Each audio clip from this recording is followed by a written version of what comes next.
जन सुराज संस्थापक प्रशांत किशोर ने बिहार चुनाव पर पत्रकारों से बात करते हुए कहा कि इस बार मतदान प्रतिशत आजादी के बाद से अब तक के सबसे ज्यादा है। मैं महीनों से कह रहा हूं कि बिहार में 60% से ज्यादा जनता बदलाव चाहती है। अब जन सुराज की वजह से लोगों के पास एक विकल्प है।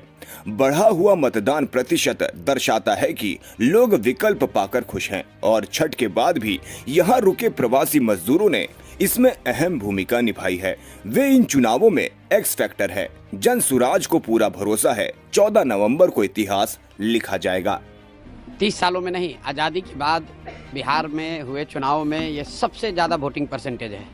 ये दो बातों को दिखाता है। पहला कि जो बात हम लोग पिछले कई महीनों से, बल्कि मैं 1-2 साल से कह रहा हूँ कि बिहार में 60% से ज़्यादा जनता बदलाव चाहती है और पिछले 25-30 साल से जो राजनीतिक विकल्प के अभाव में एक तरह से धीरे धीरे राजनीति को लेकर, चुनाव को लेकर उदासीनता बन गई थी, विकल्प नहीं था लोगों के पास।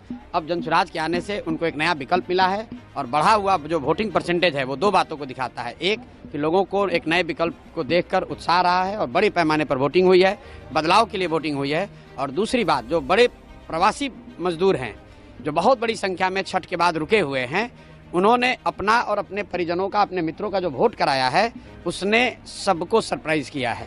और जितने लोग ये बैठे हुए थे कि महिलाओं को 10,000 पैसा मिल गया और उसी से हम लोग जीत जाएंगे, इन चुनाव में महिलाएं तो हैं ही, लेकिन महिलाओं से बढ़कर प्रवासी मजदूर एक्स फैक्टर है। इस चुनाव का एक्स फैक्टर प्रवासी मजदूर हैं। वो क्या कर रहे हैं, वो अपने दोस्तों, मित्रों, परिवार वालों से कैसे वोट करा रहे हैं, इसी से बिहार का चुनाव तय होगा। कॉन्फिडेंट है कि 14 तारीख को आप देखेंगे इतिहास लिखा जाएगा।